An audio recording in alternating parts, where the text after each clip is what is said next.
he's hyper detailed. Yeah. And I'm trying to get it into a narrative that maybe be more commercially, not even commercially valuable, but more people would want to read. That book is hyper detailed, and he goes into all of that.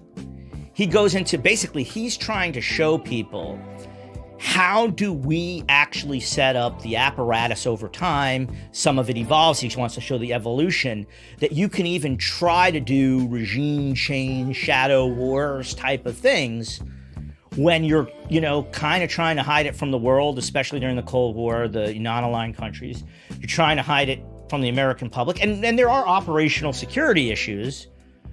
And it's like a process. Like, there's like all kinds of like just basic like structures you have to have, these like fake banks or legit banks that are sketchy to work with you, like BCCI. You have to have front companies to transport stuff.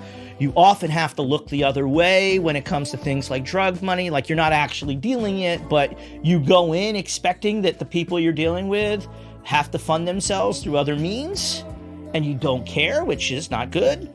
And it's all like a little process, and it's evolved over time.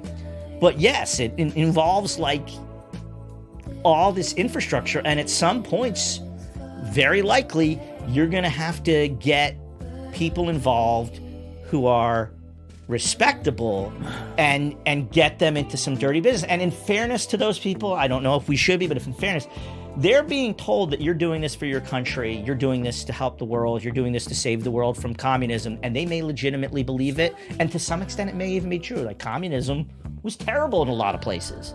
It's just how far you're willing to go to compromise. It's a Trojan horse. Correct. How far are you willing to go to compromise your own values? Yep. How far are you willing to go to subvert and bypass constitutional norms and procedures, international law?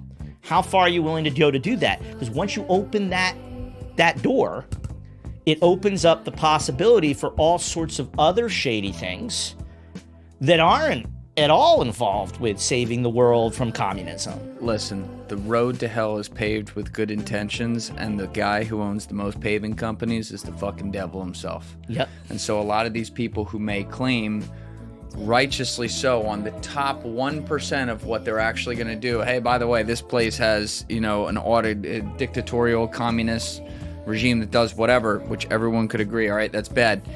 The 99% below it that they're really going in there for, that's the evil. And that's where the mask is off now. But can we actually pull